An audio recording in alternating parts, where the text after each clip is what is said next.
ہمارے لیے آج کی پہلی تلاوت حکمت کی کتاب اس کا 6 باب 12 سے 16 آیت۔ حکمت شاندار ہے اور پس مردہ نہیں ہوتی۔ جو اسے عزیز جانتے ہیں وہ سہولت سے اسے دیکھیں گے، اور جو اس کی تلاش کرتے ہیں وہ اسے پا لیں گے۔ وہ پیش قدمی کر کے اپنے تلاش کرنے والوں پر ظاہر ہوتی ہے۔ جو کوئی سویرے اس کی تلاش کرے تکلیف نہ اٹھائے گا، کیونکہ اسے اپنے دروازے کے پاس بیٹھی ہوئی پائے گا۔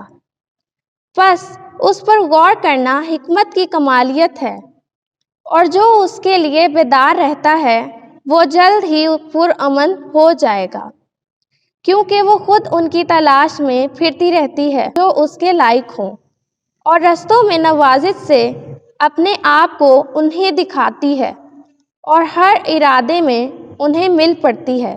پاک کلام کے پڑھے اور سنے جانے پر خداوند کی برکت ہو۔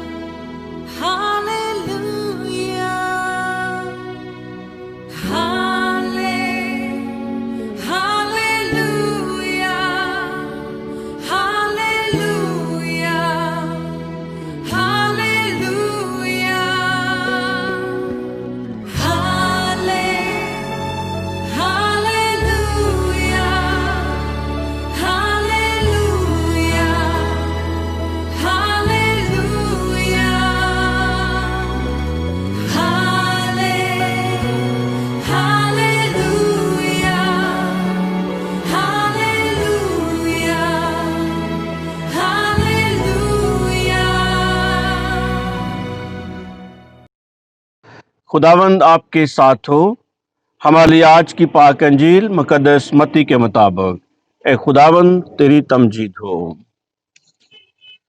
ایک دن یسوع نے اپنے شاگردوں کو یہ تمثیل سنائی، آسمان کی بادشاہی ان 10 کنواریوں کی مانند ہوگی جو اپنی مشنیں لے کر دلہا کے استقبال کو نکلیں۔ ان میں 5 بے عقل اور 5 عقل مند تھیں۔ جو بے عقل تھیں انہوں نے مشنیں لے لیں، پر تیل اپنے ساتھ نہ لیا، مگر عقل مندوں نے اپنی مشلوں کے ساتھ اپنی کپیوں میں تیل بھی لے لیا۔ جب دلہا نے دیر لگائی تو سب اونگنے لگیں اور سو گئیں۔ آدھی رات کو دھوم مچی کہ دیکھو دلہا آتا ہے، اس کے استقبال کو نکلو۔ اس پر وہ سب کنواریاں اٹھ کر اپنی مشلیں درست کرنے لگیں، اور بے عقلوں نے عقل مندوں سے کہا کہ اپنے تیل میں سے ہمیں بھی دو، کیونکہ ہماری مشلیں بجھی جاتی ہیں۔ عقل مندوں نے جواب میں کہا، شاید ہمارے تمہارے دونوں کے لیے کافی نہ ہو، تو بہتر یہ ہے کہ بیچنے والوں کے پاس جاؤ اور اپنے واسطے خرید لو۔ جب وہ خریدنے گئیں تو دلہا آ پہنچا، اور وہ جو تیار تھیں اس کے ساتھ شادی میں چلی گئیں، اور دروازہ بند ہو گیا۔ پھر وہ دوسری کنواریاں بھی آئیں اور کہنے لگی، اے خداوند ہمارے لیے دروازہ کھول دے۔ پر اس نے جواب میں کہا، میں تم سے سچ کہتا ہوں کہ میں تم کو نہیں جانتا۔ اس لیے جاگتے رہو، کیونکہ تم نہ اس دن کو جانتے ہو نہ اس گھڑی کو۔ پاک انجیل کے وسیلے سے ہم سب کے گناہ معاف کیے جائیں۔ اے مسیح تیری ستائش ہو۔ گڈ مارننگ پیارے بھائیوں اور بہنوں۔ آج کی تلاوتوں کا اور آج کی عبادت کا نقطہ عروج ایمان، امید، المسیح کی آمد کی تیاری اور حکمت کی تلاش پر مبنی ہے۔ آج کا زندگی بخش کلام ہمیں دعوت دیتا ہے کہ ہم ایمانی لحاظ میں المسیح کی آمد کے منتظر رہیں، اپنی سوچ کو اس کی حکمت سے آراستہ کریں، اور اپنے اعمال سے اپنے کمزور وجود کی تیاری کرتے ہوئے اپنے اپنے حصے کی شمع جلائیں، تاکہ ہم وقت کے اندھیروں میں نور بن کر چمک سکیں، تاکہ جب المسیح آئے تو مکمل تیاری کے ساتھ ہم اس کا استقبال کر سکیں۔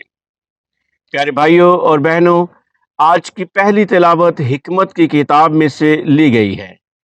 हिकमत और दानाई खुदा की तरफ से हर इंसान के लिए एक अनमोल अतिया है। खुदा ने हर शख्स को किसी न किसी सूरत में चीज़ों का इदराक तोहफे के तौर पर बख्श दिया है। हिकमत की जो तलाश करता है उसे ज़रूर मिलती है, हत्ता कि वो खुद उनकी तलाश में फिरती है जो उसके लायक होते हैं। पहली तिलावत हर ईमानदार को उकसाती है कि वो हिकमत की रूह हासिल करे और ज़िंदगी का हर लम्हा उसकी जुस्तजू में मशगूल रहे। आज की पाक अंजील में 5 अक्लमंद और 5 बेवकूफ़ कंवारियों की तमसील हमें सुनने को मिलती है। 5 अक्लमंद कंवारियां हर वक्त तैयार हैं और वो दुल्हा की आमद से मुतल्लक हर किस्म के लवाजमात से बाखूबी आगाह भी हैं, जबकि 5 बेवकूफ़ कंवारियां शायद तैयार तो हैं, वो ज़ियाफ़त में जाना तो चाहती हैं, वो पार्टी में शामिल तो होना चाहती हैं, लेकिन उनकी तैयारी अधूरी है, उनकी प्रेपरेशन नामुकम्मल है और वो अपने हमरा पूरे लवाजमात उस शादी में जाने के लिए नहीं रखती हैं। ये इनकी सुस्ती और काहली हो सकती है, जिसकी वजह से उन्हें ज़िल्लत और रसवाई से दो चार होना पड़ता है। प्यारे भाई और बहनों, आज की तमसील में जो हमारे लिए सबक है, वो यीशु हर ज़माने के मसीहों को सिखाना चाहता है कि तुम जो खुदा की बादशाही में दाखिल होते हो, हर वक्त तैयार रहने और उसकी मर्जी बजा लाने में कायम और दानिशमंद बनो। आज की तमसील में दुल्हा यीशु मसीह की तर्जुमानी करता है। शादी की ज़ियाफ़त से मुराद आसमान में खुदा की बादशाही है और कंवारियों से मुराद हर ज़माने के लोग हैं जो अल मसीह की आमद के मुंतज़र हैं, जो उनकी ज़िंदगी में अदालत के लिए आएगा, जो उनकी ज़िंदगी में इंसाफ के लिए आएगा, जो भेड़ों को बकरियों से जुदा करेगा और हर एक को अपनी ज़िंदगी में खुद फैसला करना है कि वो होशियार कंवारियों की तरह आने वाले मसीहा का इस्तकबाल करेगा या बेवकूफ़ कंवारियों की तरह इस सादत से हमेशा हमेशा के लिए महरूम रह जाएगा। जब हम अल मसीह में बपतिस्मा पाते हैं, जब हम अल मसीह में इस्तबाग पाते हैं, तो हमें जलती हुई शमा दी जाती है। ये शमा हमारे ईमान का निशान होता है, हमारे ईमान की अलामत होती है, जिसने हमारी जिंदगी के अंधेरों में चमकना शुरू किया। हमारा फर्ज है कि हम इसमें तेल डालते रहें ताकि ये बुझने ना पाए। यौम हिसाब को किसी के पास तेल खरीदने की, नेकियां खरीदने की, जिंदगी की वैल्यू खरीदने की फुर्सत ना होगी। इसलिए जब भी जिंदगी के दौरान गुनाह के जरिए ये शोला बुझने लगे तो फौरन दोबारा जितनी जल्दी हो सके रोशन करना है। क़यामत के रोज ये फैसला हो जाएगा कि कौन दर हकीकत होशियार है और किसने अपनी जिंदगी बेवकूफ़ों की मानंद गुजारी है। ये ज़रूरी नहीं कि कोई कितना बड़ा आलम है, कोई कितना बड़ा फाजिल है, किसके पास कितनी डिग्रियां हैं, किसकी कितनी तसानीफ़ात हैं, किसकी कितनी शोहरत है, किसके पास कितनी मकबूलियत है, किसके पास कितनी दौलत है, बल्कि इस बात पर है कि क्या उसने अपने ईमान की शमा को अपने कौलो फेल से जारी रखा है, कौलो फेल से जलाए रखा है। उस दिन उस शख्स के हवास बाख्ता हो जाएंगे जो दुनिया की भूल भलाइयों, आराइशों और आजमाइशों में खोया रहा। वो अपनी शमा किस तरह रोशन कर सकेगा? उसके लिए बेहतर होता कि वो अपने आप को दुल्हा की आमद के लिए तैयार करता, अपने तौर अतवार, अपनी हरकत व सकनात, अपने रवैयों को बदलता और खुदा के अहकामात के मुताबिक अपने कौलो फेल से अपने ईमान की शमा को रोशन रखता।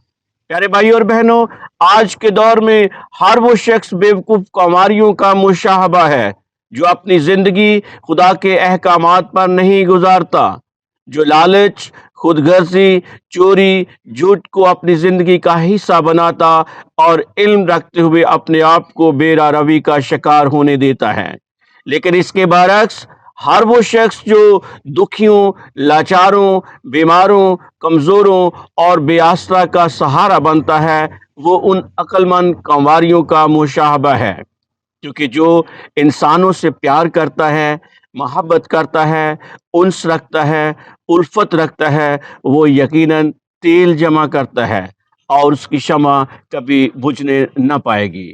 خداوند مجھے اور آپ سب کو سمجھنے کی توفیق دے، آمین۔